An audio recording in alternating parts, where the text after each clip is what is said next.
guys, Lindy here and welcome back to the pause area. Remember, on this channel we talk all things finance, so please like, share, comment and subscribe, and please leave us a thumbs up if you really enjoy and like this content and this video, and then share it so that we can start reaching more people and growing our little anti-money family. I started reading a book by Dave Ramsey called The Total Money Makeover. So Dave Ramsey is a personality from America. I think he's a radio host and he's got his own show, which is the Dave Ramsey Show. And people call in with their money problems, and then, he gives advice and, has that money conversation with them and hopefully give them tips on how they can get out of certain situations and make certain financial decisions.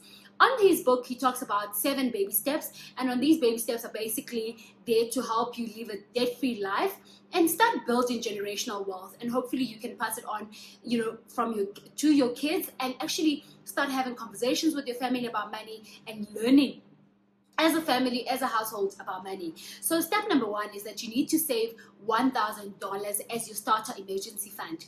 In South African rands, I think at the time of this video, the dollar and rand exchange is sitting at 14.50 rand. So $1,000 would be around 14,500 that you need to put in a savings account. And he says, don't put it in an investments account because it's not an investment, it's a savings. So, and it's an emergency savings. So if you need to access it easily, you need to put it not in a 30 days notice, just in an account where it can earn interest, ideally inflation related interest, so that the value still is retained. But remember, it's not an investment, so it's a savings for emergency, so that should something happen, then you can use that 14,500 to attend to that emergency. And the reason why he starts with this 14,500 emergency startup fund is because a lot of people on your debt free journey, or your debt cancellation journey, if something happens and you can't afford, if you could easily afford a debt of 5 or an emergency of 5,000, then it's awesome. But if you can't afford it, it means that you're going to increase your debt, go into your credit card or borrow money in order for you to settle that emergency. So make sure that your emergency fund starter account is the first thing that you sort out, so that you can start your debt free journey. Number 2, it's pay off all your debt. So list your credit cards, including your car, store accounts, anything and everything that you own except for the house. So if you're a person that already has a mortgage or a bond or a housing loan, then you leave that until a certain step. But for the second step, just focus on covering everything. And you can use the debt snowball. We did a video previously on the debt snowball. Have a look at it and see how it works, and then that will help you kickstart your debt-free journey. Baby step number 3 is that have a 3 to 6 months emergency, fully funded emergency account.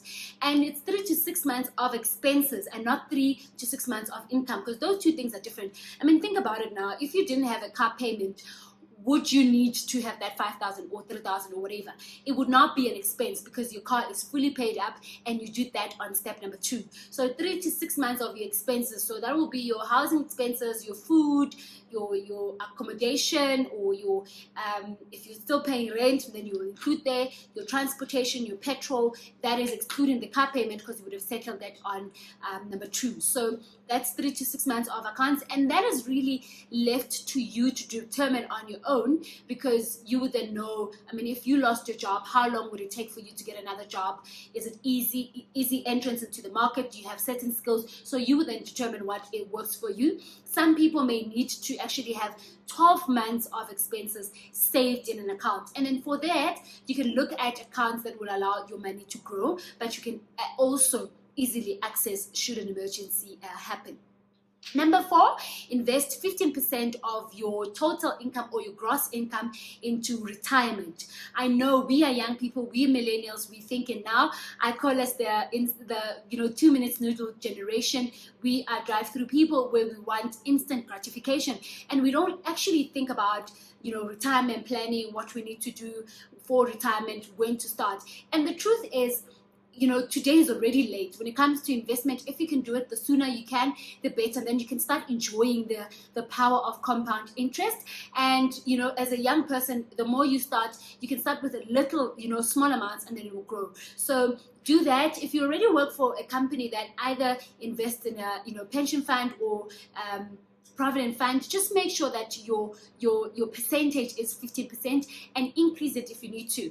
If you don't already have a pension fund or provident fund through your employer, you can get retirement funds or retirement planning from different providers.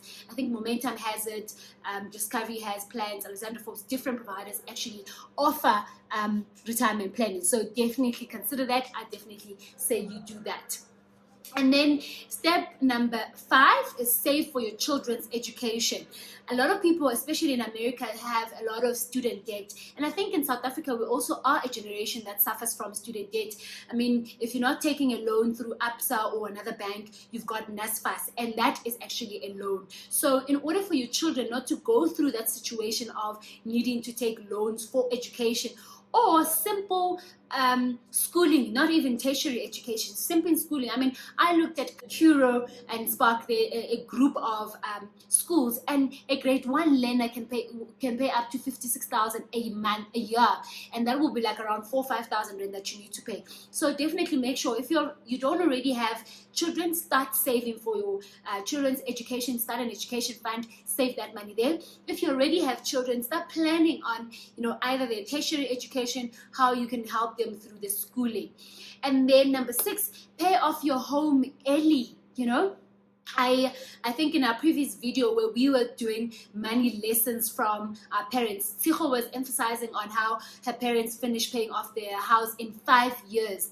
And most of us take bonds of either 20 years and sometimes up to 30 years. And it's really very interest taxing, because you're going to pay a lot of interest because your loan is that long. And think about it, if you didn't have to pay for your car and your house, if your house is 3.5 for example, or let's say 5,000 and the car is 3.5, if you don't have those payments, that's extra 8,000 rands in your money every month. You may not even need a salary increase from your firm or your company or your employer. You can actually use that money to start investing, start building your money, and start building your wealth. And then number 7 is where we ideally want to be, and that's the goal, where you start building wealth and starting to give, right? So it's either giving to charity, because I believe that you can't give what you don't have. So if your finances are good, you can start giving to charities. You can start supporting institutions or projects or initiatives that